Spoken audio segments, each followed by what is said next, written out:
श्री दुर्गा सप्तशती का 7वां अध्याय, जिसमें चंड और मुंड के वध का वर्णन किया गया है। मैं मातंगी देवी का ध्यान करता हूँ। वे रत्न में सिंहासन पर बैठकर पढ़ते हुए तोते का मधुर शब्द सुन रही है। उनके शरीर का वर्ण श्याम है। वे अपना एक पैर कमल पर रखे हुए है और मस्तक पर अर्धचंद्र धारण करती है तथा कलहार पुष्पों की माला धारण किए वीणा बजाती है।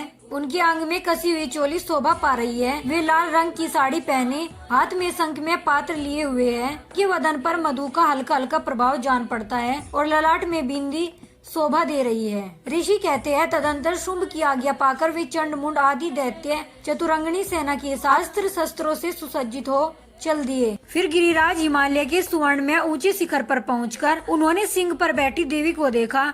वे मंद मंद मुस्कुरा रही थी। उन्हें देखकर दैत्य लोग तत्परता से पकड़ने का उद्योग करने लगे। किसी ने धनुष तान लिया, किसी ने तलवार संभाली और कुछ लोग देवी के पास आकर खड़े हो गए। तब अंबिका ने उन शत्रुओं के प्रति बड़ा क्रोध किया। उस समय क्रोध के कारण उनका मुख काला पड़ गया, ललाट में भौहें टेढ़ी हो गई और वहाँ से तुरंत विकराल मुखी काली प्रकट हुई, जो तलवार और पास लिए हुए थी। वे विचित्र खटवांग धारण किए और चीते के चर्म की साड़ी पहने नरमुंडों की माला से विभूषित थी। उनके शरीर का मांस सूख गया था, केवल हड्डियों का ढांचा था, जिससे वे अत्यंत भयंकर जान पड़ती थी। उनका मुख बहुत विशाल था, जीभ लपलपाने के कारण वे और भी डरावनी प्रतीत होती थी। उनकी आंखें भीतर को धसी हुई और कुछ लाल थी। वे अपनी भयंकर गर्जना से संपूर्ण दिशाओं को गुंजा रही थी। बड़े बड़े दैत्यों का वध करती हुई वे कालिका देवी बड़े वेग से दैत्यों की उस सेना पर टूट पड़ी और उन सबको भक्षण करने लगी। वे पार्श्व राक्षसों, अंकुशधारी महावतों, योद्धाओं और घंटा सहित कितने ही हाथियों को एक ही हाथ से पकड़कर मुंह में डाल लेती थी। इसी प्रकार घोड़े, रथ और सारथी के साथ रथी सैनिकों को मुंह में डालकर वे उन्हें बड़े भयानक रूप से चबा डालती थी। किसी के बाल पकड़ लेती, किसी का गला दबा देती, किसी को पैरों से कुचल डालती और किसी को छाती के धक्के से गिराकर मार डालती थी। वे असुरों के छोड़े हुए बड़े बड़े अस्त्र शस्त्र मुंह से पकड़ लेती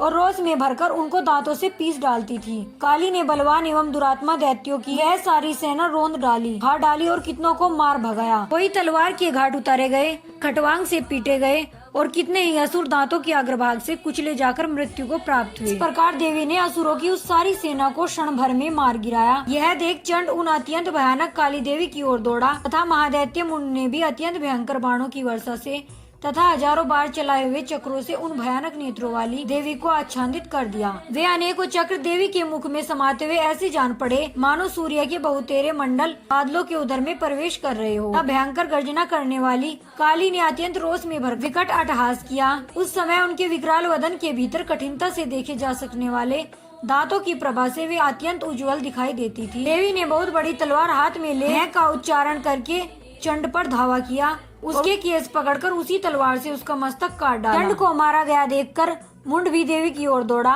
तब देवी ने रोष में भरकर उसे तलवार से घायल करके धरती पर सुला दिया। महापराक्रमी चंड और मुंड को मारा गया देख मरने से बची हुई बाकी सेना भय से व्याकुल हो चारों ओर भाग गई। तदंतर काली ने चंड और मुंड का मस्तक हाथ में ले चंडिका के पास जाकर प्रचंड अट्टहास करते हुए कहा, देवी, मैंने चंड और मुंड नामक इन 2 महापशुओं को तुम्हें भेंट किया है। अब युद्ध यज्ञ में तुम शुंभ और निशुंभ का स्वयं ही वध करना। ऋषि कहते हैं, वहाँ लाए हुए उन चंडमुंड नामक महादैत्यों को देखकर कल्याणमयी चंडी ने काली से मधुर वाणी में कहा, देवी, तुम चंड और मुंड को लेकर मेरे पास आई हो, इसलिए संसार में चामुंडा के नाम से तुम्हारी ख्याति होगी। इस प्रकार श्री मार्कंडेय पुराण में सार्वणिक मनवंतर की कथा के अंतर्गत देवी महात्म्य चंड मुंड वध नामक 7वां अध्याय पूरा हुआ। जय माता दी।